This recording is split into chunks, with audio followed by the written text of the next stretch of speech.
Thank you very much for joining us for another ELNET program. We have a very special discussion today. As you know, we've made sure that this was strongly marketed. We have Haviv Rettig Gur with us, who is a favorite of many forums, certainly our forum as well. And there's much to cover today.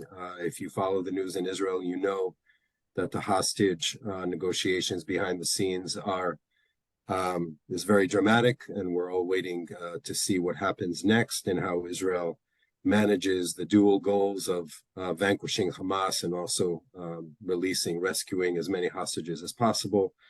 At the same time, there's been rocket fire all over Israel today from certainly the north, and that's very concerning, but also to central Israel. So I think we all understand that this war is not business as usual. It will be with us for a long time, and Israel must succeed in the mission of restoring security both to its north and to its south. For this, we need as much international support as we can. ELNET has been very focused on Europe. You should know that by the end of 2023, our plan is to have at least 100 members of parliament from Europe and Israel on multiple weekly delegations in Israel's south, starting October 7th. We need your support to continue doing this. It's a battle to make sure that Israel has the support that it needs. And of course, Israel will continue to do what it needs to do, regardless of international support. But having a coalition is always helpful. Certainly, the United States and Europe are critical in this effort. So without further ado, Daniel from ELNET Israel, floor is yours to introduce our topic and our speaker. Thank you. And so we are now on day 45 of the war, and so much has happened since October 7th that it feels like October 7th was light years ago. We have a hostage deal that is hopefully around the corner. Just before our call started, President Biden said announced that it might be close.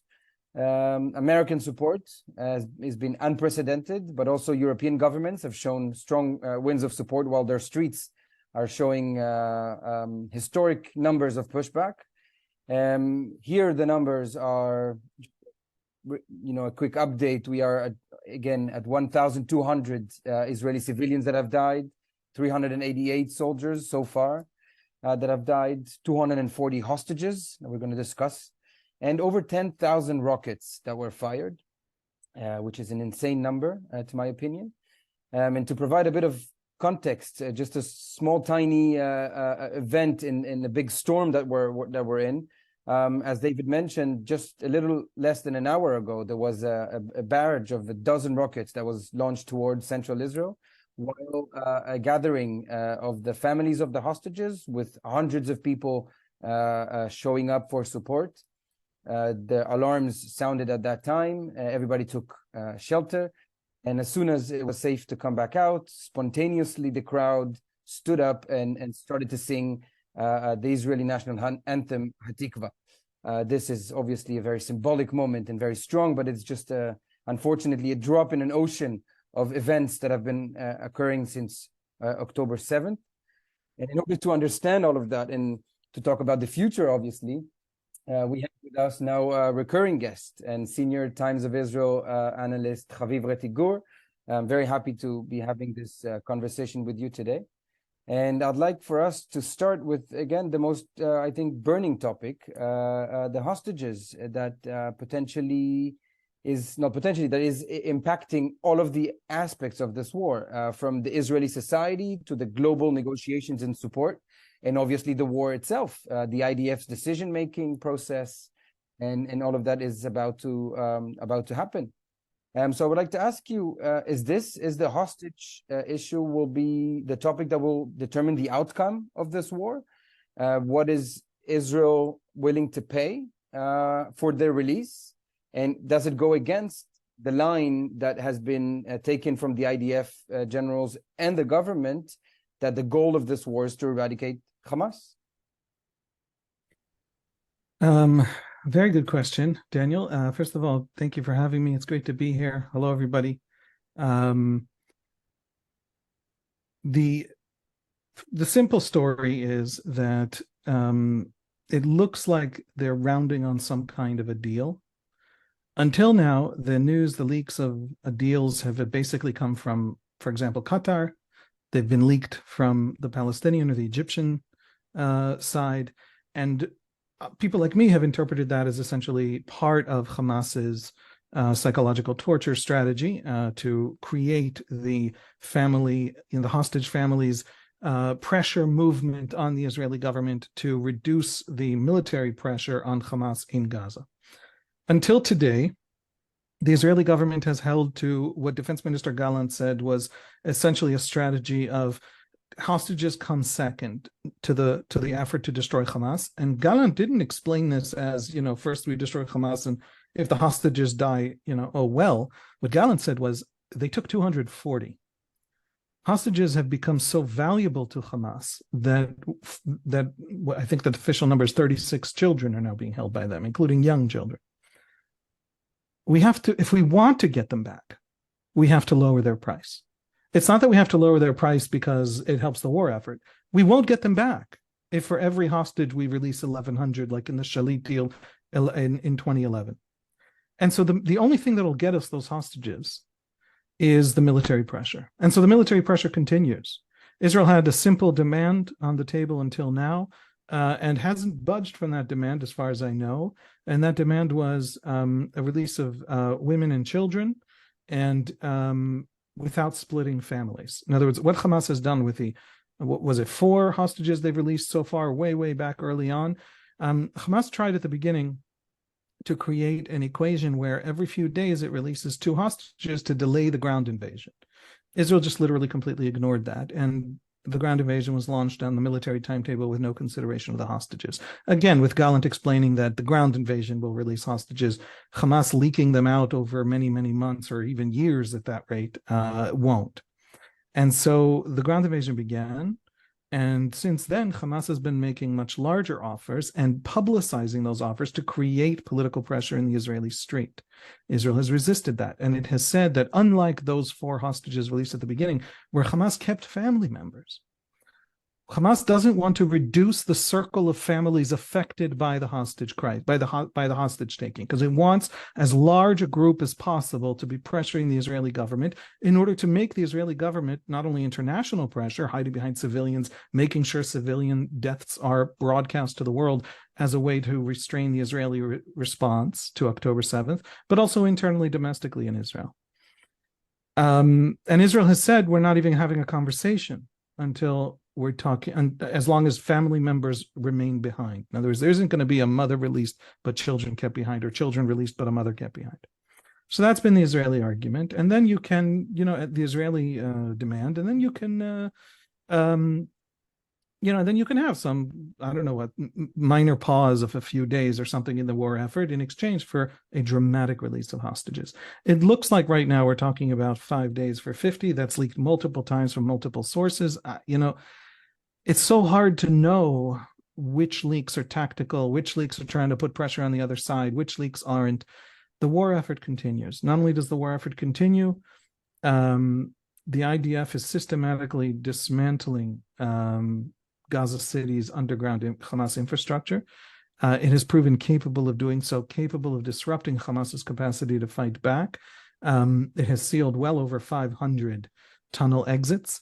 There may be thousands, but 500 is a lot to seal up. And so far, we don't know everything, but so far, Hamas has been unable to mount any meaningful surprises.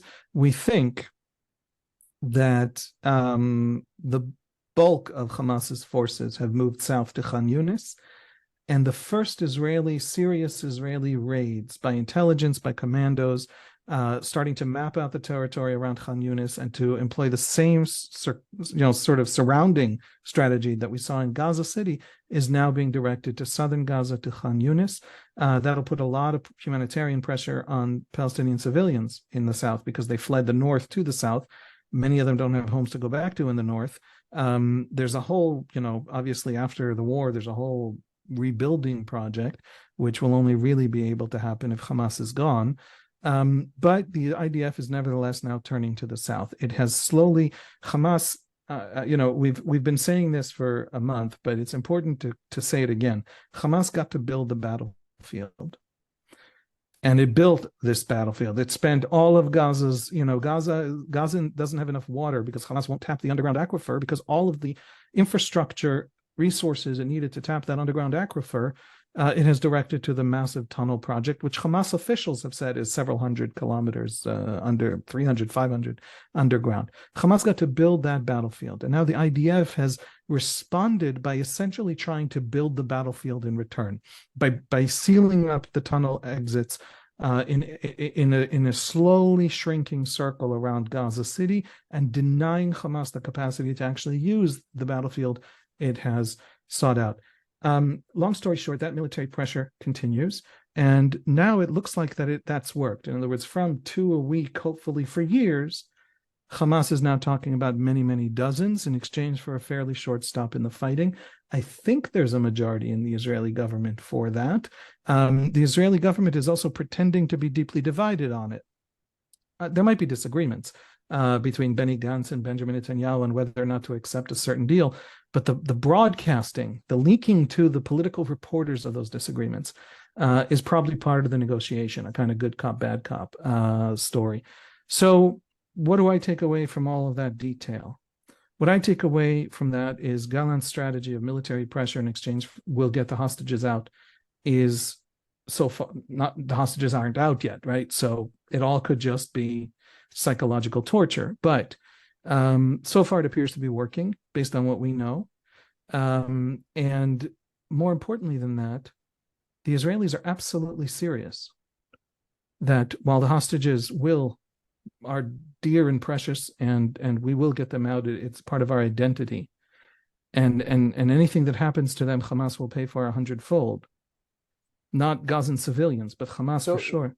So if I may interrupt you there, just the military pressure continues and will continue. And by the way, the fact that Israel is ready for long-term military pressure, even despite international pressure against it, is why we can delay a few days.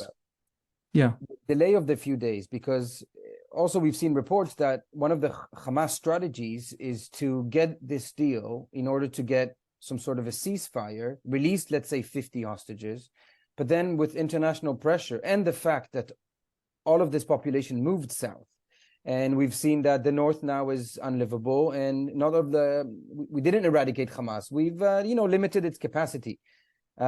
With international pressure, they're hoping that the IDF will not be able to start again and to actually go into the southern bit of the Gaza Strip and then dismantling Hamas over there, following a ceasefire. Yeah, they hope that, but it's untrue. You don't think the international pressure will be strong enough? I'll put it a different way. Part of me, the sort of ironic, silly part of me, hopes that everything that you do at ELNET will fail disastrously. And everything that every Israel supporter everywhere does will fail disastrously. And the Palestinians will win vast international support, rageful international support. Everything short of bombing Israel, sanctions on Israel. And when Israel then pursues Hamas into Khan Yunis, the Palestinian political world, the Palestinian elites will understand that the Israel of October 8th is a different Israel from October 6th. So please, everybody, stop what you're doing. But in all seriousness, a lot of American Jews I spoke to, I just happened to meet today a group of American Jews in Israel on a fact-finding and solidarity mission. And they spoke beautifully and eloquently and agonizingly about stupid Israeli politicians saying terribly stupid things that make it harder for them, harder for supporters of Israel in the liberal discourse, in the left-wing discourse in America, to tell the story, the real story, because there's always some Israeli politician from some party who is utterly irresponsible and doesn't understand that the world is listening. And they were really deeply pained by that. But what's and Israel is, by the way, very bad at telling. And this is when civil society comes in and does the work right. I'm just saying. Yes. I don't actually mean you should stop. Please don't. But what was fascinating to me was when we had this discussion, I realized that they don't understand why these Israeli leaders are saying these silly things, like Minister Amichai Eliyahu, who's this weird backbencher. No Israelis only learned he exists the day he decided to talk about nuking Gaza. You're not supposed to admit we have nukes, right, if you're a member of the cabinet, right? But just the sheer stupidity of this man's comments. But he's a minister of tradition or some invented ministry that doesn't really exist. But the fact that a member of the Israeli cabinet said those words, traveled the world, and all the haters of Israel finally had their evidence of Israel's genocidal intentions. But the point that I tried to get across to them, and I had no comfort to give them, because I completely agree with them about Israel's profound congenital difficulty in explaining itself. By the way, it's an ancient truth of Zionism. We have a disdain. It hurts us emotionally to justify ourselves, because Zionism is the end of justifying. And Zionist thinkers who our school kids learn in school tell us that the enemies of the Jews, the anti-Semites, will always have a reason. You're too communist for you're for the capitalists, and you're a rapacious capitalist to the communist. There's always a reason. And so don't justify yourself. Liberty and independence and self-reliance and redemption lie in not justifying yourself. And so we're bad at hasbara. But my point to them was, these people think the audience is different. Who do Israeli leaders think their audience is when they speak? And the answer is Hamas. The answer is Iran. And so they speak in this very bellicose sort of tribal warfare kind of way, and are very unhelpful to, I think, the efforts to hold the political window open, to hold liberal support in the West. So let me ask you this. First of all, I'll agree with you on the sense that, on my personal opinion, I don't like the term hasbara, because if I have to explain myself, I'm already starting on a losing side, and I did something wrong. But that's just my 2 cents. So since we don't need to convince or otherwise, we have a huge population abroad that is bluntly against Israel, protesting, young people, and there's a huge information warfare and pro-Hamas and supporters. But shouldn't we then convince not them, but the Palestinians that we're not going anywhere in this war? Like you said, Israel of October 8th is not the same as before. So instead of trying to convince the elected officials or even the young people protesting in either in the US or all over Europe, shouldn't we convince other crowds? My audience, the audience I care about, is the Palestinians. What the world thinks about us won't change the lives of my kids. But what Palestinians think of me, what Palestinians think is happening to them, how they understand me, how they interpret me, will profoundly affect my children's future.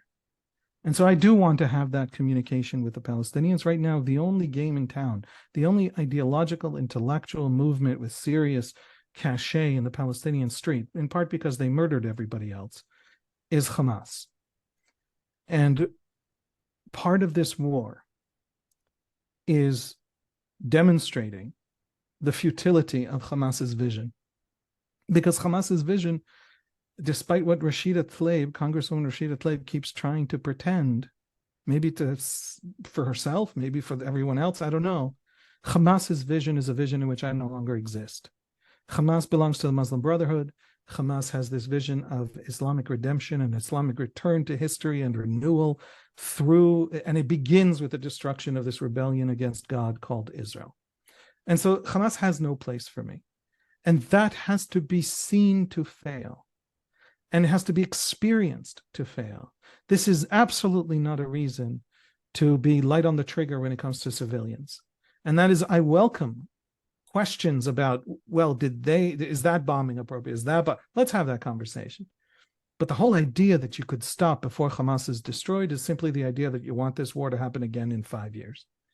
And so this war will go on. The Israeli message to the Palestinians is Hamas, the mainstream Israeli message, the message that unites far left Israelis and far right Israelis, not the message of one particular politician from the far right who says something on TV that horrifies the liberal West, but the message of all Israelis, including Israelis desperate for a Palestinian state, including huge numbers of Muslim Israelis, is that Hamas has to be seen to fail in that vision. So let's divide this into two before. So first, I want to go into the Hamas disappearing or going away, and then into the Israeli part of the story. What next? Let's say that the idea that Hamas is gone from Gaza, not necessarily as an idea, but as a ruling power. We've heard both from Netanyahu in the last few days and from Biden that they would like to see a new version of the Palestinian Authority ruling over the Gaza Strip. Although I think it's quite unlikely that Mahmoud Abbas will enter with Israeli support into the Gaza Strip following this and get thrown flowers at him. What do you make of the day after in the Gaza Strip? Who can rule there? Yeah, it's not at all clear. The Palestinian Authority would love to have Gaza back under its rule. But if it is seen as being given Gaza by the Israelis after a terrible war with lots of Palestinian civilian dead, how could it possibly rule? It would, the only way, that kind of illegitimacy at the very beginning means the only possible rule is as a terrible dictatorship. I mean, Assad scale dictatorship. So that's not an option. No international body is willing to steward this. The UN forces would be a joke. Israel wouldn't agree to them. I don't think Palestinians would agree to them. Egyptian, Emirati, Jordanian troops would be accused by Palestinian elites of doing the dirty work of Israel, right? So who could possibly rule Gaza the day after? And so I think that in a sense, Israel will be stuck the day after. There is a short-term, middle-term, and long-term vision here. The short-term is, I don't know who replaces Israel. Not because I want Israel to be there. I genuinely don't know. If someone can explain to me, I'd be happy to get ideas. I think the Israeli leadership right now would love to hear some good ideas because they're at a loss. The middle term, the middle term needs to be a process of the Palestinians developing and their allies helping them develop a new story about us. The decolonization story, which in its religious iteration is Hamas, hasn't worked and can't work. It won't work. We're not colonialists. I mean, maybe we're colonialists in some kind of epithet, some kind of curse you throw at me. Go for it, enjoy it. I'm a colonialist. Sure, if it makes you happy, I'm a colonialist. But I have no mother country to go back to. I'm a people who are all refugees. I have my own culture, civilization, my cinema, my own language spoken nowhere else. I mean, if I'm a colonialist, I still have nothing. There's no practical meaning to that word in the sense of a strategy that can get rid of me. So I'm stuck here. You're stuck here. You need a new strategy that takes that into account because Hamas is still selling Palestinians on the idea that we can be made to leave. So that's that, we need in the middle term, a major, massive, profound process. And it has to be in Arabic and it has to be authentic and Muslim. And here I have hopes. They might be silly hopes. They might be naive. They feel naive.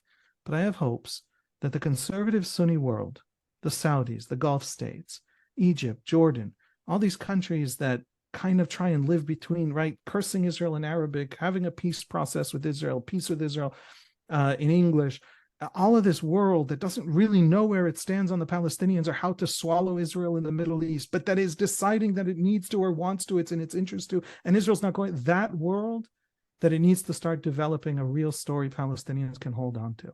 Can make genuine moral demands on Israel because goodness knows they have moral claims on us without the Hamas story that we can be destroyed. So that's the middle term project. And then the long term project is that there's a Palestinian alternative to Hamas, which today doesn't exist, not just in terms of a party. There's no other idea. There's no other organizing principle of Palestinian nationalism other than our ultimate destruction. Even Mahmoud Abbas, the moderate in Ramallah, tells Palestinians that we're evil colonialist Nazis, but we're too powerful to be resisted, so he's going to compromise. Abbas's own explanation of himself to Palestinians is that he's Chamberlain, and nobody understands why he's pulling in the single digits. Hamas at least offers Palestinians dignity, constant death and war and destruction for all time, but dignity.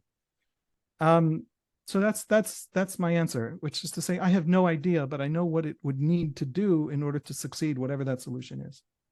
And if I move now into what you mentioned earlier, into the Israeli side of things, now it's the most also very, let's say, touchy topic right now in Israel, except hostages, it's politics, as it always is. Gantz joined the government and said that he will leave as soon as he sees the war coming to an end, or the second stage. He named it in a very different, various ways. But at the same time, we see a lot of calls for obviously disapproval of Netanyahu. So where's the political situation right now in Israel, and where can it lead to the future? Because when all that you've mentioned are the ideas of what's next for the Palestinian issue, what's next for the Israeli situation? Politically, Netanyahu has collapsed. I don't know if that'll hold on election day, if he's seen the war to a successful conclusion. The fact that he's collapsed in the polls, some of his supporters have said, is his greatest strength. He has nothing to lose, so he's definitely going to do the right thing. So hopefully that sounds good. I'm for that. I think that the day after Netanyahu leaves, and if he doesn't understand that on his own, and he has a history of not understanding that on his own, then the families will launch, the families of the people killed, the thousands of Israeli families of people killed, of people kidnapped, will launch that campaign, and he won't survive it. Golda for much less, and Golda did very well in the 73 war, but when the protests began, she was forced out. And so I think Netanyahu will have that, but in order of magnitude more powerfully. So I think he's gone after the war. By the way, the entire Israeli leadership, in many ways, at least under the political echelon, I mean, the chief of staff, the commanders of the army, of Intel, of Shabak, of the Mossad, many of them, I think, are expecting for themselves to resign after the war. So politically, that's the story. Benny Gantz right now wins a landslide and essentially can pick and choose his allies. He can sit with the Haredim, he can sit with the left. Everyone will accept him. The story here, I think, I would call that the good news, in the sense that there's a centrification of Israeli politics after Bibi. Bibi's political survival depends on the most extreme right parties in Israeli politics. I mean, he just literally can't hold his coalition together without Otzma Yehudit, which is literally the most right-wing party in Israeli politics. There's nobody to their right. And so they are very powerful in his coalition. A Gantz coalition that can bring in the Likud, it can bring in, Yesh Atid from the center left, we'll call it. It can have this very broad-based. But I also think that creates an alternative to Gantz that is on the far right. In other words, the current far rightists have been talking for years about smashing Hamas, going into Gaza with huge military force, right? And Netanyahu was opposed to it. Everybody pretty much was opposed to it. They feel they're vindicated, and that's going to be their campaign. And so they're probably going to grow with this centralification of Israeli politics that follows the war. That's what we're seeing right now in the polls. A year is a long time in Israeli politics. Before I move to Q&A now, I also would like to remind our audience to submit their questions. Within Israel, there's also two obviously major minorities, the Haredim and the Arabs, the Arab minority. There was a recent polling that showed that the Arab minority in Israel has been feeling in historic numbers a sense of attachment to the future of Israel as Israelis. And at the same time, we see the Haredim joining the IDF, a subject that was the most, again, another touchy subject in Israeli society. But we've seen also with the support of their leaders, the political leaders. So we have two minorities that are completely acting differently than what we've seen in the past. Also in 2021, when there were protests and riots all over Arab cities, right now there aren't any, and it's been 45 days of war. What do you make of the future of these two minorities?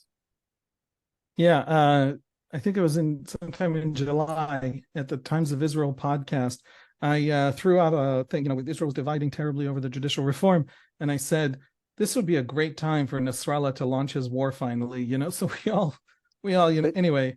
So it's because of you. I'm not taking the blame, okay? Blame lies with Bibi, all right? I'm not taking that blame. I'm just saying the dark times, the moments of real crisis and trauma are often times where you find your strengths. We're seeing in the Israeli Arab community, there's a lot of questions at the beginning because we saw this spike in support for Israel among Israel's Arab community, who are sort of really complex people, and they're very diverse and very divided, Islamic and secular and all these different urban and rural and Bedouin and all these different kinds of groups of people. But across the board, they all share a kind of layeredness to their identity, a kind of liminality. They are Israeli, they are Palestinian, they are mostly Muslim, they are Arab, which is a different identity to Palestinian. The Hadash, progressive ex-communist party supported Assad in the war because of pan-Arabism, right? In the Syrian civil war. So they're these very layered people. And we've said, well, maybe they're scared of the Jewish response, so they're not lifting their heads. So they're telling pollsters, no, I support Israel. It's been 6 weeks since then. And in the 6 weeks since then, we've consistently seen the same responses. And we've seen them in complicated ways. We've seen a huge outpouring of Israeli Arab support, actual support, coming out and supporting the families of the victims of October 7th, cooking for them, collecting supplies and sending to them. We've seen Arabs taking pride online in Muslim Arab Israeli soldiers who died in Gaza. There have been a few, and they're being shared by that. In other words, real, deep identification. Hamas convinced some significant number of Israeli Arabs. The support, the levels of identification with Israel hit, I think the poll you're referencing was something like 72%. Yes, that's the number I saw. This is 72% are just openly identified. That there's on the other 28%, there's still a lot who just didn't answer, don't know, kind of. It's immense, and it's across the board, and it's across different communities, different subcultures. And I think Hamas convinced them essentially that that's what Palestinian future looks like. And so they're people who feel deeply Palestinian, feel deeply Israeli, feel both the things all at once. But why would you want to live in Palestinian politics? Ever. What Palestinian would want to live in the current state of Palestinian politics? And so Hamas really drove home for them the difference. And that has seen this huge rallying. Among the Haredim, we saw, it's only a few hundred actually joined the army, I think 400, something like that. But what's significant isn't the 400 who joined the army. What's significant is the hundreds of thousands who support it, who are boasting about it, the support for Haredim joining the army. That's new. That is new. And it's to the point where the most anti-Zionist Hasidim are on board. The Karliner Rebbe ordered his Hasidim to spend a day praying for the soldiers in Gaza because they're fighting for every Jewish life, and there's a mitzvah of pikuach nefesh, of protecting life, and that's good enough. These secular Jews are a little Michigan over like the Zionist business. Don't worry about that. They're saving Jewish lives. That's enough. Satmar in America, the single largest group of anti-Zionist Jews, at least rooted in the Jewish bookshelf. They're anti-Zionist for deep Jewish theological reasons, rather than just anti-Zionist from non-Jewish, ideas and ideologies that they're connected to. Satmar came out viciously attacking the Neturei Karta, this tiny little sect of Hasidic Jews who have actually joined the pro-Hamas protests. And they said, Hamas massacred Jews. What are you doing? You're not Jews anymore. And so even the theologically anti-Zionist, Satmar are really anti-Zionist. They think Zionism is delaying the coming of the Messiah. Their anti-Zionism runs deep and is important to them. It defines them. But for goodness sake, don't end up supporting Hamas. And so across the Haredi world, across the Arab Israeli community, there is a gathering in to join that sort of Israeli unity that we've never really seen before at this level. So from the internal Israeli topics and politics, I'd like to take us a little bit internationally, and then I'll turn to Q&A. Obviously, we work a lot with Europe, and we've seen, for example, Macron calling Netanyahu, I think it was 2 days ago, talking about, obviously, Lebanon, that we haven't mentioned yet, but feel free to do so, because it's also a part, apparently, of the conflict, so is Yemen. But in any way, what's the role of the international community here? Because this conflict, as much as we're trying to say it, and it's global. So European governments have given us support. What's the role in the day after? Where do we go with this? We have unprecedented support from the UK that we've never seen before. And as I said, Macron suggested also to help and to build a coalition. Is it similar to the ISIS situation or the rebuilding of the day after? What's the role? I think on October 7th, Israel woke up to what the Iranian threat really is. First of all, it discovered that it can't deter. It thought it had Hamas deterred, contained, it understood the psychology of Hamas, everything was hunky-dory, everything was fine. It was wrong. And if it was wrong about Hamas, it was wrong about Hezbollah. Hezbollah is sitting on an arsenal of 150,000 rockets. The Israel of October 6th said, we smashed Lebanon in 2006. They remember, they're not going to do it again. It's been 17 years without a meaningful threat from them. They're deterred.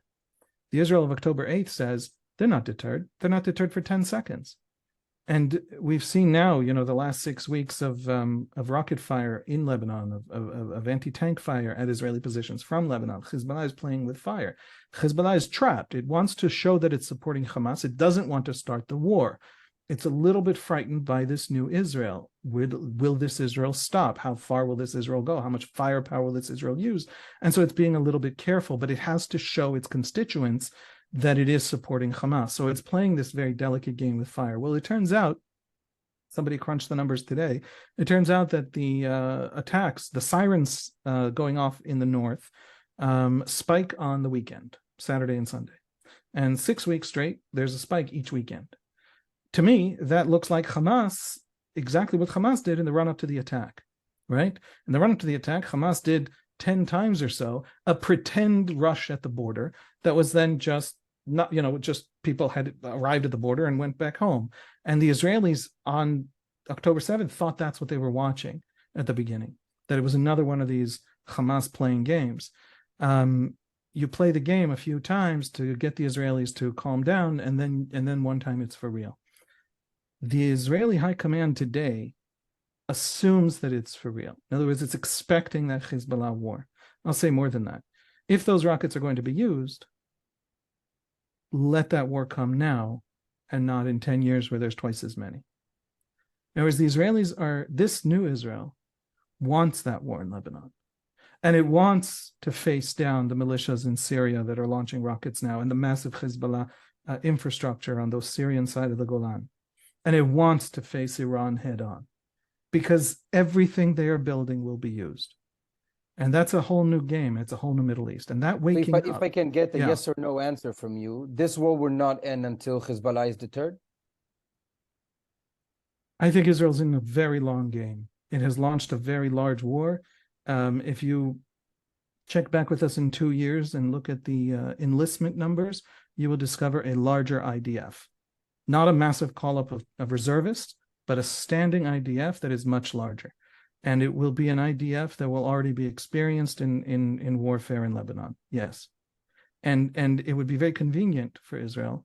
And Hezbollah doesn't understand this yet, is my impression. It's still playing the old games. It will be very convenient for Israel if Hezbollah launches that war, because it makes it easier for Biden to stick around and Macron and why not? But even if it doesn't, we will not tolerate those threats. We have spent 6 weeks with Israeli towns in the north completely empty, ghost towns. 150,000 Israelis from the north are living in hotels right now at the state's expense. That's not sustainable. And they can't go back until the threat is over, which tells me the Israelis are planning to end the threat. I'd like to turn now to Q&A. Mark Sachs, you have a question. If you'd like to mute yourself and ask. Hello. Thank you. Hi, Haviv. Always a pleasure to listen to you. I find your insight just remarkable, so appreciate that. I think you might have answered my question earlier, but I was curious, the quote-unquote defeat of Hamas, what impact that would have on Abbas's standing.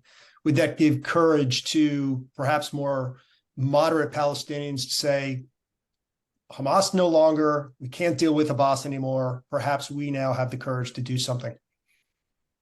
Great question. I'll drill down. I really truly think that every option at this moment, the Palestinian elites, the sort of 10% of Palestinian society that is the ideological elites, Fatah, Hamas, all of these groups, have not produced a leadership literally capable of doing the job. And so I mean the job being building a normal, reasonable, well-run Palestinian society. And also, they do have demands of Israel. It's not like the Palestinian national, movement ends when Hamas is destroyed. There is an actual Palestinian people. Israel needs to give answers to what their future is. Israel itself has 11 answers, not one, and can't decide. By the way, that's Israel on every issue it's ever encountered. But anyway, there is this leadership that needs to arise on the Palestinian side, or I don't know how we move forward. There are a lot of people right now putting their eggs in the Mohammed Dakhlan basket. Dakhlan is the former Fatah head of Gaza. He is now in the Emirates, sort of hiding from Hamas, basically. Mahmoud Abbas thought he was challenging his rule, so he kind of went after him, so he fled. Hamas, of course, in 2007 killed hundreds of Palestinian Fatah people, kicked them out of Gaza. Dakhlan is from Gaza. Dakhlan isn't stained with Mahmoud Abbas's what Palestinians see as collaboration with the Israelis, by which I mean security cooperation, in the name of stability and in the name of reducing, tensions. And Dakhlan can come in as a kind of convincing, insider-outsider, pure of heart and spirit, who has the wherewithal, at least he has the personality required, to take over Gaza and to root out the last vestiges of Hamas and to really run the place and to also become a kind of moderate Palestinian leadership that can move forward. So there are people who argue that. I am too used to being disappointed by Palestinian leaders to put any money on that particular horse. But that's the kind of person we would be looking for. We've already even the experience of Salam Fayyad. Salam Fayyad was an extraordinary man. He's alive, an extraordinary man. World Bank economist, PhD from the University of Texas, a serious person who brought real governance and real strategy to the Palestinian Authority, and was immediately kicked out by the Palestinians because he made it very difficult to be corrupt. So, the Palestinians have spat out the kind of leadership that might deliver for them. So, we're good. The search is already on. I'll put it that way. If I could ask quickly, what do you think, what steps would have to be taken to smoothen the path for either Salam Fayyad or Dakhlan internationally? And is that being taken already?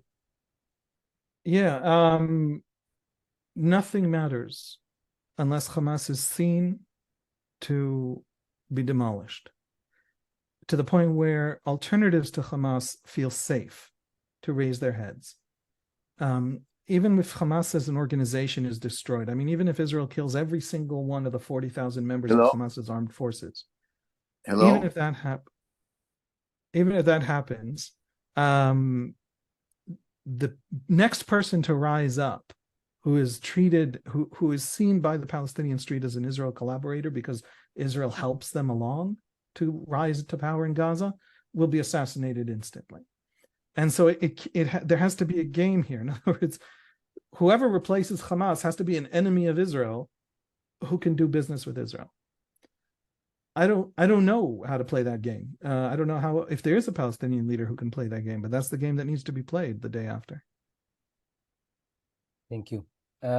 We had two questions, one from Zora Mizrahi and one from Frederick Wiener, that I'd like to group them and ask you. They're about Iran. And can basically this war end, or of the situation, without Israel or the West in general deal once and for all with Iran's nuclear intentions and the IRGC and all of their proxies all around Israel's borders?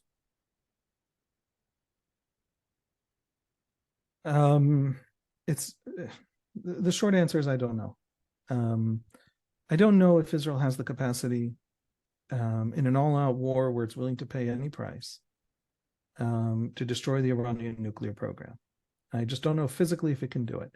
Let's imagine the most insane kind of war, sort of classically Israeli, bold, crazy maneuver. It lands a third of the Air Force inside Iran, and that Air Force inside Iran starts cycling through bombing runs on all the relevant installations. And let's say the intelligence is perfect. I'm not sure even in that. And it's successful, and the Israeli economy weathers it, and 2 years later, we're still standing and everything's great. I'm not sure that destroys the Iranian nuclear program. At this point, the Iranian nuclear program is essentially knowledge. Now, it's not that great knowledge. They're basically where America was in 1946 when it comes to nuclear knowledge. But it is there, and it is permanent and systemic. The only real hope is to force the Iranian regime into devastating defeat after devastating defeat on its own terms, in ways that undermine its own story. And by the way, that cost it tremendous costs. Cost to the economy of Iran, cost to its reputation, And that means defeating systematically its proxies. It is a long, grinding war throughout the Middle East, wherever Iran's has a foothold. And it will also happen in Tehran, and it will also target that nuclear program. Everything I said about the new Israeli understanding of Hezbollah, of course, that applies to the Iranian nuke. But the only real long-term solution is regime change, and regime change is something you achieve internally in Iran by essentially forcing that regime, denying that regime its explanations for why it's behaving as it's behaving, and for the enormous costs that Iranian society are being asked to pay for its ideological war. Right. Next question for Esther Kandel. Sorry if I mispronounced your name. Would you like to unmute yourself? Hi, thank you so much. That was really outstanding. I'm just wondering, from what I understood you to say, can Israel handle two fronts at the same time, especially Hezbollah, which they always said anyway would make Hamas look like child's play, not to mention the West Bank, Medan Shamron. What do you say about that? Yes, easily. That was easy. Thank you. No, but just to be specific, first of all, I don't know the exact numbers, so I can throw out guesstimates, because if I did know, I wouldn't be able to tell you. There's roughly 350,000 reservists called up. Probably half of them are in the south. Half of them are in the north. And we're talking commandos, we're talking special forces, we're talking paratroopers, we're talking tanks, we're talking huge, immense forces. There is an Israeli army arrayed in the north, capable of full-scale conventional war right this minute, and it has been essentially since week 2, since October 7th. So Israel's expecting that war. Israel's ready for that war. Israel will be ready the minute it launches. So that's the first thing. It just has that capability. By the way, can we maintain 350,000 men, reservists called out of the economy? What is that, 20% of our working force? The simple answer is yes. This war, even if it lasts 6 months, is essentially the cost of the economy of one COVID shutdown, which is not pleasant. It's expensive, but we can handle it. By the way, we're an incredibly fiscally responsible country. We've been having a lot of complaints about, the welfare system and Haredim and the welfare and all that. But our debt to GDP ratio is about 60%.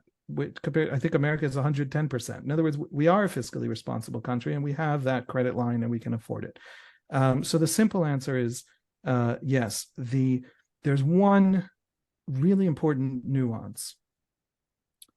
When the war gets hard, when it becomes difficult to maintain both sides, both fronts, one of the great advantages of Israel is that it's tiny. That's not usually thought of as a strategic advantage, but when you have a two-front war, being a tiny country is an incredible advantage in terms of supply lines and management of the war. But if it becomes very, very difficult, that won't hurt us. That'll hurt the other side, because a desperate Israel will be an unrestrained Israel. It won't have the time to be targeted and specific and detailed and careful. And so it'll smash. And so not only do we have the capacity, we have the capacity to fight a careful, precise war on both fronts. And the day they start to maybe challenge us for real is the day they begin to really suffer from Israeli firepower. On that note, I'd like to turn to the next question from David Siegel, President of FELNET. Thank you, Daniel. Thank you, Haviv. Fascinating conversation. No surprise there. I wanted to ask you about the future of Israeli society. There's obviously a debate about whether this unity is sustainable over time. Will we go back to the old divisions?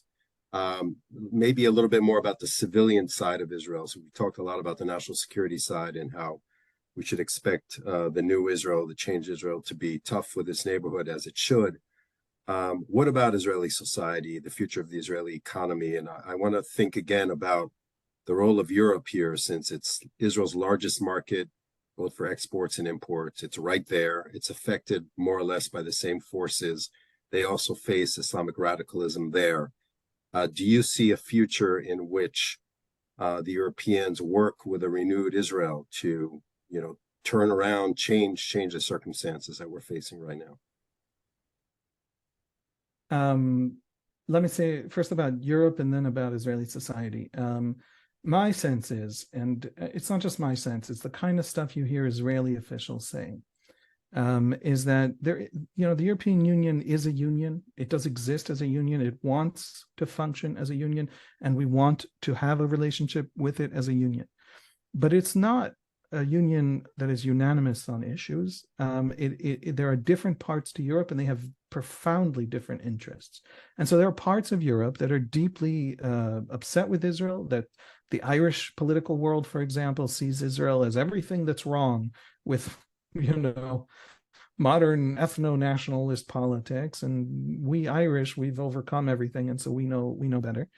And then you have Finland, which is really uninterested in all those moral feelings and is really worried about Russia. And they just 4 or 5 days ago signed a $1.3 billion missile defense deal with the Israelis because the Israelis know how to shoot things out of the sky.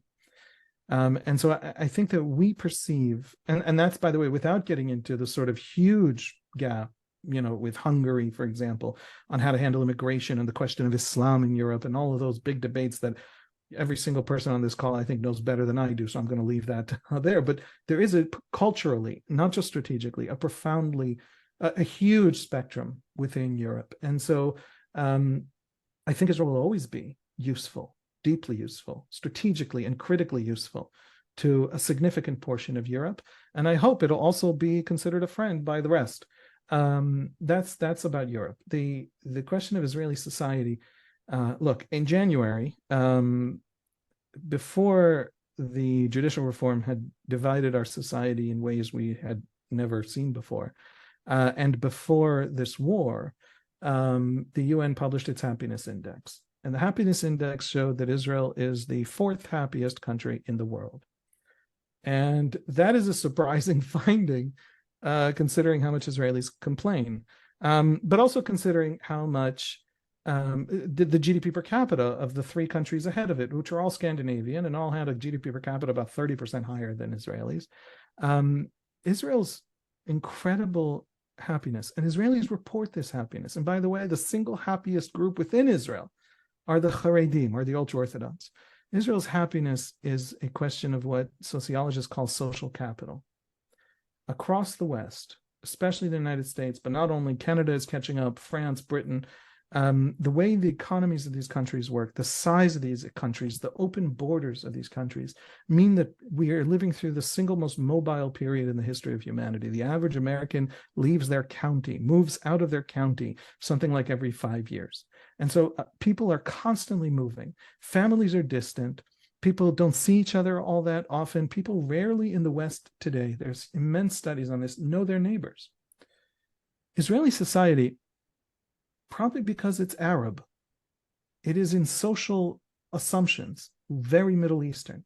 Half of Israeli Jews come from the Middle East. That's not something that college students in the American left-wing college campuses know, but it is nevertheless true, even if some college student doesn't know it. Half of the Jews come from the Middle East, and all the Arabs come from the Middle East. And the Jews, from the Mizrahi Jews and the Arabs, is 70% of Israeli society. We are deeply Middle Eastern. We're a deeply Middle Eastern people. And that's our superpower. In other words, we managed to be a syncretism of East and West.